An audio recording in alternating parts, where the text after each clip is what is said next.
오늘의 사연을 시작합니다. 안녕하세요. 며칠 전 아내에게 발로 걷어차이며 이혼 요구를 받는 유부남입니다.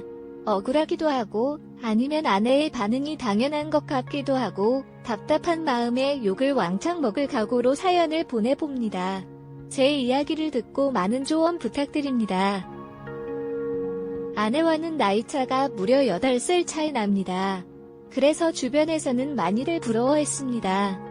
물론 저도 이쁘고 어린 아내이기에 너무 좋지만 때로는 무언가 공감할 수 없고 너무 어리고 해맑기만 한 철없는 여동생을 갖기도 하였습니다.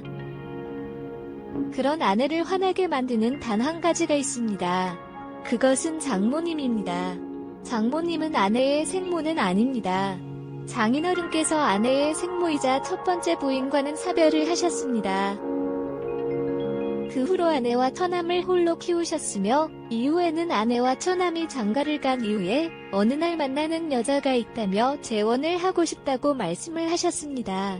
가족들은 처음에 장인어른의 말씀에 당황을 하였지만 모두들 환영한다며 그분을 소개해달라고 하였습니다. 그분이 지금의 장모님입니다. 처음 뵙는 날의 장모님 모습에 아직도 잊지 못합니다. 장인어른보다 무려 15살이 어린 저보다 고작 3살 많은 누나였습니다. 그리고 복장이 짧은 치마에 쫙 달라붙는 티셔츠를 입었고 짙은 화장 냄새가 진동을 하였습니다. 식사와 함께 대화를 오고 가지만 다들 반응은 냉담했습니다. 아내도 처남도 이거는 아니라면서 절대 반대를 하였고 저나 처남 댁은 별말 없이 암묵적 동의를 말하였습니다. 장인어른은 그분의 겉모습과 달리 속은 여리고 착하다며 이해해달라고 하셨습니다. 평생을 너희의 인생을 위해서 살았는데 남은 장인어른의 인생도 지켜달라고 하셨습니다.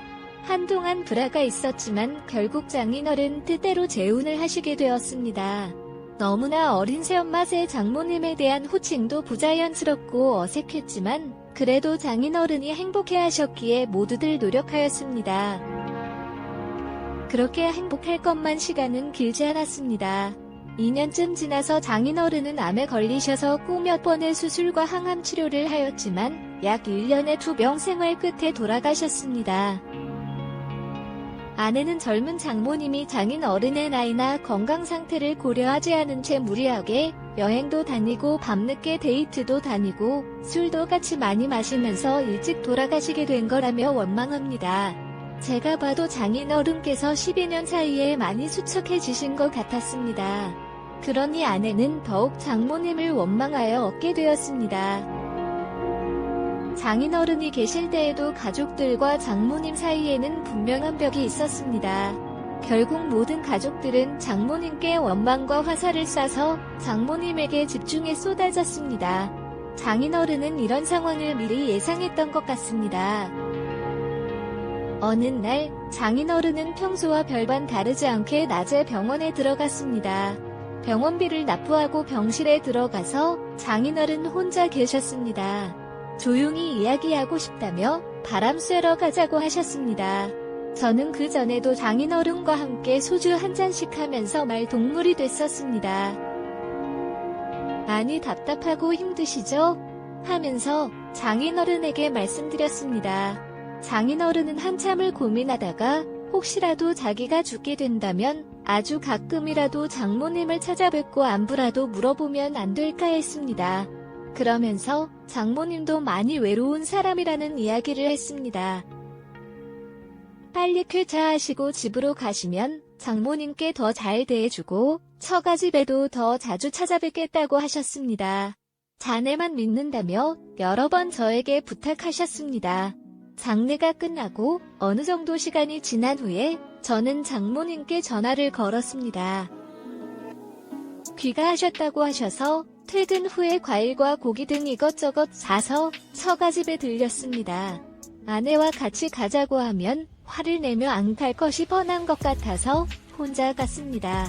장모님께서 말을 안 하신지 사람을 안 만났는지 며칠이나 지났는지 모르겠지만 반갑다고 하셨습니다. 장모님도 많이 수척해 주시고 예전과 달리 얼굴에 그늘이 가득했습니다.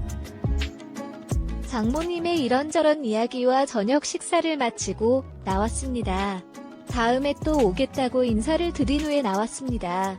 고맙다고 자주자주 놀러 오라고 하시는 모습에 마음이 아팠습니다.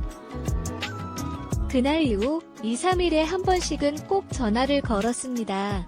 집에만 계시지 말고 친구도 만나고 나들이도 가세요라고 말씀드렸습니다. 가을 곳도 만날 사람도 없다며 그냥 집이 좋다고 하셨습니다. 그래서 정말로 외출하고 싶으시다면 점심때 회사 근처로 오셔서 전화 달라고 해주세요.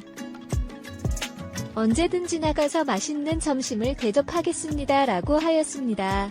그 후로 가끔씩 장모님이 오셔서 점심도 같이 먹고 카페도 가면서 대화도 나누었습니다. 어느 날 아내가 이 사실을 알게 되었고 불같이 화를 내었습니다. 그래서 장인어른이 부탁했던 사실을 전부 이야기해 주었습니다. 아내는 장인어른의 부탁을 무시하지 않고 들어준 것은 고맙지만 앞으로는 장모님과 개인적인 연락은 하지 않았으면 좋겠다고 하셨습니다. 그리고 나서는 장모님께 전화해서 더 이상 자기의 새엄마도 저의 장모님도 아니니까 연락하지 말라고 하였습니다. 이 사실은 처남에게도 알렸습니다. 전남도 아내에게 그 정도까지는 할 필요 있냐? 실망 거 아니냐? 고 하였지만 아내는 확보했습니다. 그렇게 한두 달 지났을 때 장모님께 연락이 왔습니다. 그래도 가끔은 제가 연락을 줄 거라고 생각했는데 한 번도 없어서 서운했다며 시간 될 때 처갓집에 놀려 오라는 것이었습니다. 집에 이것저것 고장나고 교체해야 될 것은 많은데 할 줄도 모른다며 도와달라는 것이었습니다. 그래서 이번 주말에 한번 찾아뵙겠다고 말씀을 드렸습니다. 아내에게는 주말에 회사 상무님들이랑 골프 약속이 있다고 거짓말을 하고 처갓집으로 갔습니다. 장모님께는 반갑게 맞이해 주셨습니다. 수도 청구, 벽지 보수, 문고리 교체 등등 수리 및 교체를 하였습니다. 그 집도 아내가 어릴 때부터 살던 집이다 보니 이래저래 오래돼서 고장난 것들이 많았습니다. 점심때가 훌쩍 지나서야 모든 것이 끝났고 늦은 점심을 먹게 되었습니다. 장모님께서는 고생 많았다며 맛있는 음식과 막걸리를 주셨습니다. 한 잔 두 잔 주시는 대로 마시다 보니 조금 취하게 되었고 소파에 쉬다가 잠이 들었습니다. 한참을 자다가 깨어보니 시간은 많이 늦었고 아내에게 술자리가 길어졌다고 상무님 집으로 다 같이 2차로 가게 되었다며 내일 들어갈 것 같다고 문자를 남겼습니다. 그러고는 다시 거실 소파에서 잠을 잤습니다. 잠을 자고 있는데 무언가 소리가 들렸고 장모님 혼자서 술을 드시고 계셨습니다. 저도 옆에 앉아 일부장 거들면서 장모님 말씀을 들었고 결국 만취하게 되었습니다. 한참을 자다가 아랫도리가 뜨거운 느껴졌고 장모님께서 만지고 계셨습니다. 그리고 기다렸다는 듯이 올라오셨고 그렇게 첫 번째 관계를 가지게 되었습니다. 너무 외로웠다며 그날 몇 번이 관계를 더 가졌습니다. 다음날 아침에 집으로 돌아갔고 마음이 너무 무겁게 되었습니다. 그랬던 제 표정을 읽었다는 듯 아내는 무슨 일이 있냐고 계속 물었고 아무 일도 없다며 대충 얼버무리고 말았습니다. 그 사건 이후 장모님은 뒤탈 없이 그냥 즐기면 되는 거라고 하시면서 더 노골적으로 만남을 요구하셨습니다. 계속 거절을 하였지만 회사까지 찾아오셨습니다. 몇 번이고 다음에 찾아뵙겠다며 택시를 태워서 보내드렸지만 또 오셨습니다. 결국 처갓집을 가게 되었고 그렇게 만남을 가지게 되었습니다. 꼬리가 길면 잡히는 듯 아내가 어떻게 알았는지 모르겠지만 어찌됐든 모든 사실을 다 알게 되었습니다. 아내는 제가 처가집에 있을 때 쳐들어왔고 장모와 머리채를 잡고 싸웠습니다. 제가 힘겹게 그 둘을 띄워놓고 아내를 차에 태워서 저희 집으로 왔습니다. 오는 길에 장모와 아내가 전화로 싸웠고 그 와중에 장모의 이야기를 들었습니다. 아내의 태도가 너무 마음에 안 들어서 화를 내며 관계를 가진 거라며 자기는 오랜만에 남자 맛도 보고 좋았다며 아내를 보면서 남편 관리나 잘하는 것이었습니다. 그렇게 집에 오자마자 아내는 저를 죽도록 때렸고 이혼하자며 집에서 나가라고 하였습니다. 그렇게 집에서 쫓겨나서 회사 근처 고시원에서 생활한 지 2주 되었습니다. 1번이 실수해서 멈추지 못한 점, 계속되는 만남의 요구를 거절하지 못한 점, 만남을 가진 점, 아내의 신뢰와 믿음을 저버린 점 등 제 잘못이 많은 것을 잘 알고 있습니다. 하지만 장모님의 그런 악의적인 의도로 벌어진 일들이 억울하기도 합니다. 아내는 무조건 이혼할 것 같은데 저는 어떻게 해야 할까요? 용서받을 수 있을까요? 오늘의 사연은 여기까지입니다.